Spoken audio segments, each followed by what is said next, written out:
বাজার কমিটির পক্ষ থেকে আপনার সন্ধ্যায় লাইটিং এর ব্যবস্থা আছে। আমাদের ম্যাক্সিমাম রাতের 12টা পর্যন্ত গরু সেল করার মতো এরকম ব্যবস্থা আছে। আর আমরা জাল টাকা ধরার জন্য মেশিন আছি। আর প্রশাসন, মিরসরাই থানার প্রশাসন সর্বোচ্চ সহযোগিতা করতেছে। আর যথেষ্ট করে আমাদের 250+ আপনার স্বেচ্ছাসেবক আছে।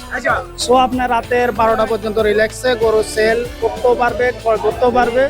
আর আলহামদুলিল্লাহ মানে মিরসরাই বাজারে সর্বোচ্চ মানে গরুর হাটের সর্বোচ্চ গরু আসছে আর কি।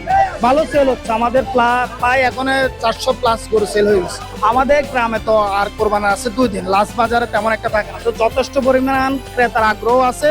আর মোটামুটি প্রাইসও মোটামুটি মানে বিক্রেতাও ভালো আছে, আপনার ক্রেতা কেউ ঠকতেছে না। মানে ভালো একটা প্রাইসে গরু সেল হচ্ছে।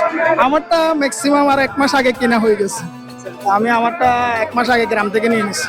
ওইটা আমি নিছি 95।